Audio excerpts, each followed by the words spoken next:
whare o tū nei me te marae takato nei tēnā kōrua, tēnā kōrua. A tau kāinga whanau rapanui, tēnā koe, ngā mihi ki a koutou. Tēnā koe. Te kaunehira, tēnā koe, tēnā kōrua, tēnā koutou. Greetings to everybody. So in our tradition, things are very similar to what you've already heard today.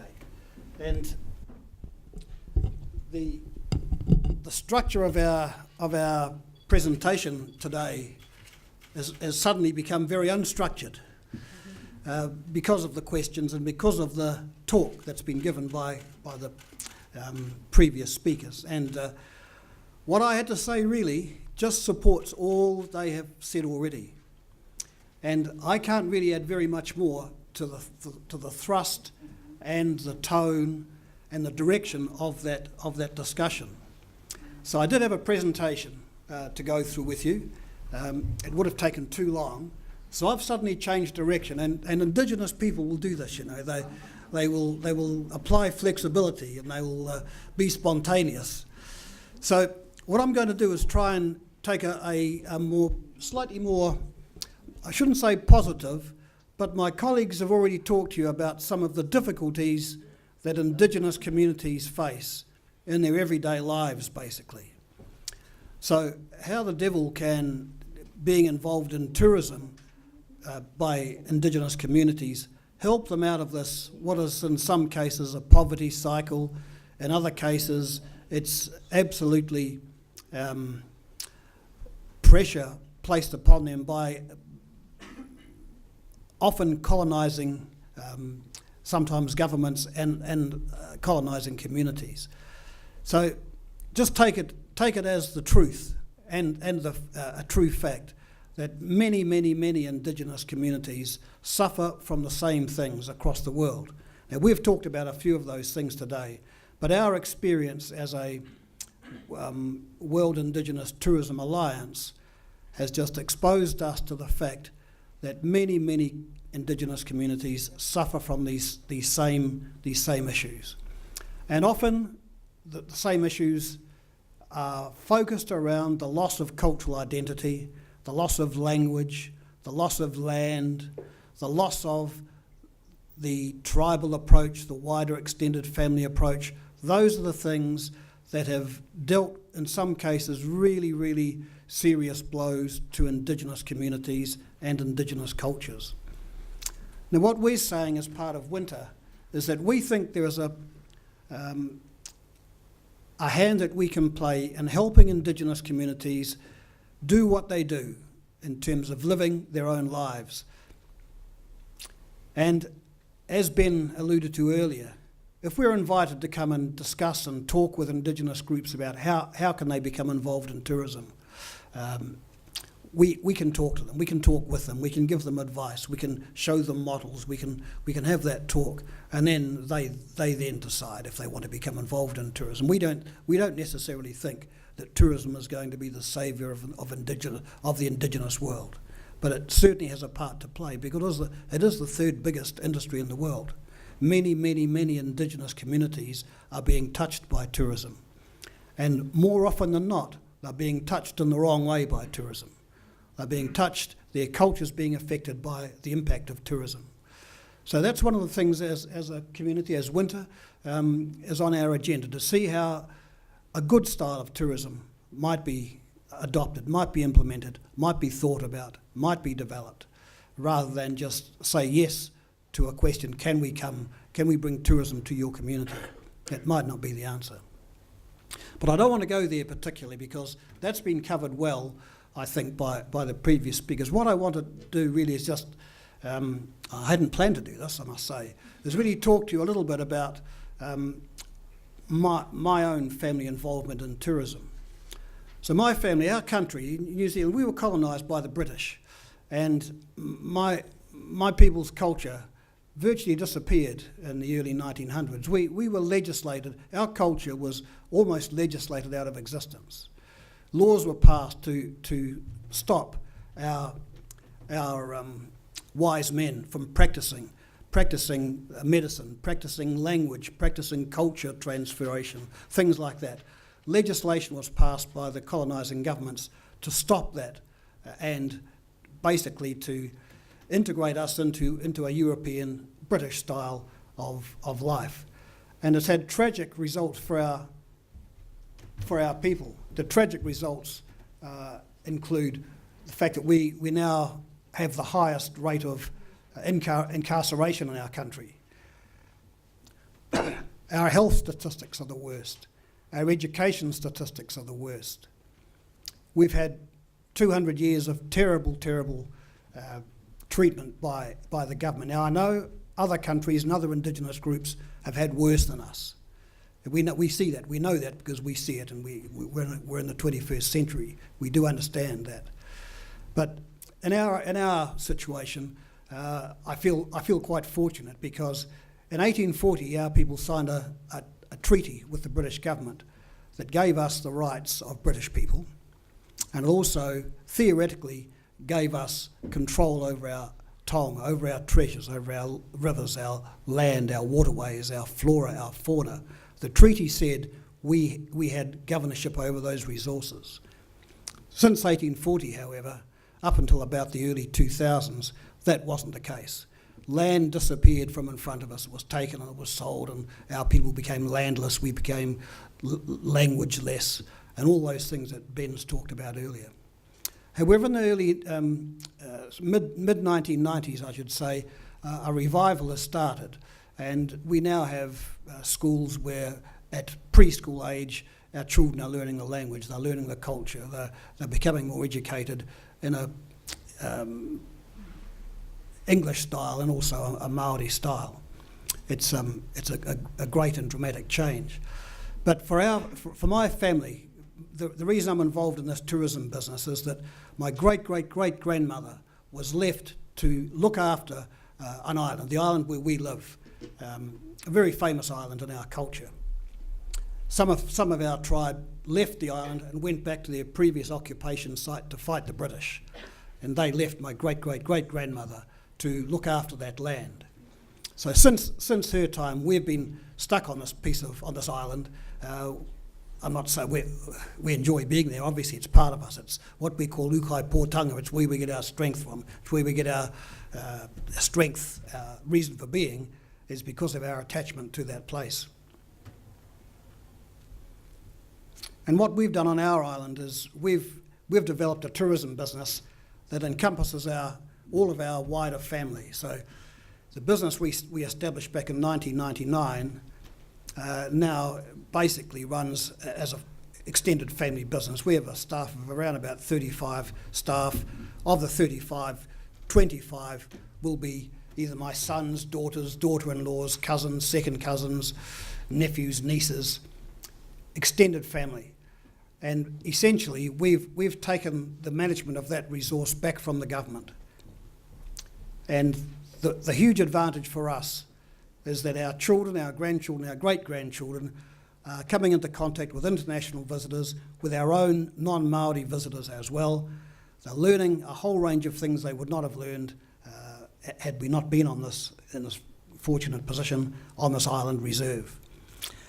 And what it's done for us is it's enabled our tribe, our extended family, to still live as Māori people but become citizens of the world. So our children, our grandchildren, our wider family are able to come and engage in places like Berlin and the US and other places, and spread that message that there are other cultures, there are other languages, there are other things to learn. And we just think that the ability to travel and exchange ideas, exchange cultures, is one of the greatest gifts that we've been given through being left on this island to look after the land. So our first responsibility is to look after our land, protect our land, our flora, our fauna, our waterways, and that's something that has explained and has been explained by the previous speakers. It's a terribly hard job. It's been a terribly hard job just to do the basic protective things that our people expect us to do. When we're battling against commercialisation of water, land, and all of the other resources, it's just a very, very difficult thing. And we know they're the same issues spread worldwide. It's exactly the same issue as was talked about earlier. And it occurs by varying degrees. Wherever you look, the same things are happening by varying degrees. And so when we decided to establish WINTA, Ben mentioned back in 2012, was it Ben? 2014? 12. We came to the realisation, because we had been a group of Indigenous tourism people who'd come together by accident, actually. We would, I hate to say hang out, but we would attend conferences, tourism conferences, as Indigenous people. After bumping into each other over 3 or 4 or 5 years, we came to the conclusion that we had the same issues to be dealt with, and they weren't being dealt with. And that was why, back in 2012, we decided to move forward with this idea of forming an international alliance to try to bring more of our Indigenous groups successfully into the tourism sector, into the tourism business. Ben's been through the Larrakia Declaration principles with you, and there's no point in me going through those with you again, but that declaration was brought about through the coming together of 17 different nations, mainly Pacific and Asian nations, Australia, New Zealand, Canada, USA, Asia and the Pacific. We all agreed that something needed to be done. The declaration was signed, and we now have this thing that we can pin on a wall, and we can refer to it. We can refer governments to it. We can refer the United Nations to it. And what we've found in our experience is that unless we do have something that is a central reference point that's been signed up to by numbers, it's really, really difficult to get traction in terms of fighting battles for the protection of resources. So the Larrakia Declaration is the first step. And again, the conclusion I've come to is that it's a very, very long trip. It's not a short trip, this whole business about fighting for Indigenous rights. It's a very long trip. But we're in it for the long haul, and it's just great to see our family of Indigenous tourism operators and advocates growing slowly. We are a voluntary organisation. We meet rarely. Coming together for a function like this, for example, I hate to say it, very short notice, on the fly, getting our presentations together really without any coordination. We have a coordinator based in New Zealand, and his job is to try and grow our Indigenous tourism community. It's very, very difficult to do that on a voluntary basis, but we've made some fantastic progress. I don't want to really take up any more time because there's another speaker to come and we're already starting to run out of time. But I'd like to answer any more questions. I'd like to promote the idea of more questions being asked, because we just think it's a very, very important topic to be talked about today while we're here. Kia ora tātou.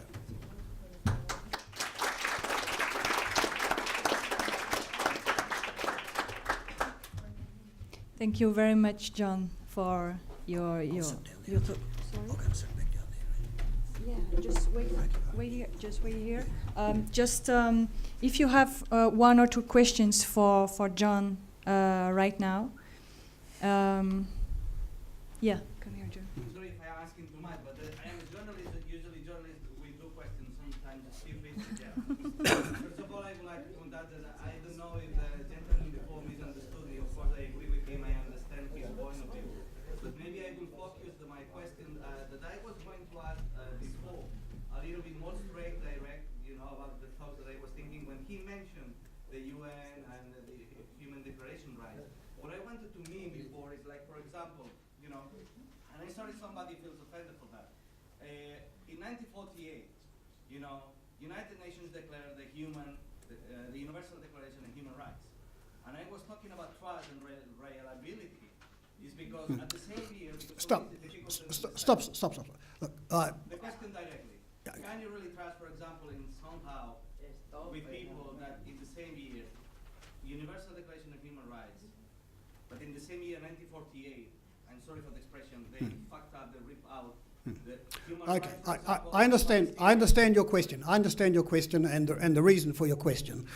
The reality for us and the reality for Indigenous people is, if there's no other way, you look for any and all options you can possibly find to make progress. Now, I don't have fantastic 100% faith in the United Nations. It's a huge machine, works very slowly. We understand that.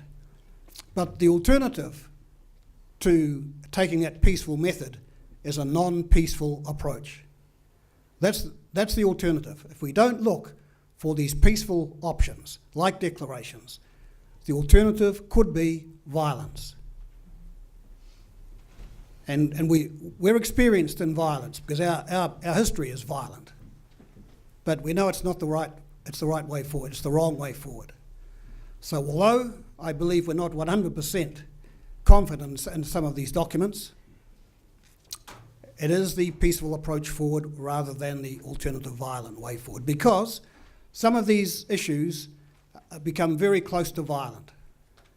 And when people have no other alternative and frustration builds, violence can easily come out. Thank you very much. One last question for John, if you want to ask. Yes, please. Hi there. I want to know, what are some of the points of progress that WINTA is seeing? What are you excited about? What developments have happened since you organized in 2012? What are you looking forwards to? Well, really, we're looking forward to more of the same, because we see each year small gains. Ben spent a lot of time in South America over the last 2 years, and it's just great to see Mapuche people and other South American nations making progress in the way they want to make progress through tourism. Just seeing little wins like that. We do have plans, but plans are very difficult to implement when you're resource poor. But we look forward to taking advantage of a world tourism boom. We're in that environment, whether we like it or not. But there's a lot more to do. You might see us here as an English-speaking group, but we do know and we do understand there are nations in Africa, more nations in Asia, Central and Middle America. The world really is, in terms of Indigenous tourism, there's just so much more to do. Thank you very much, John.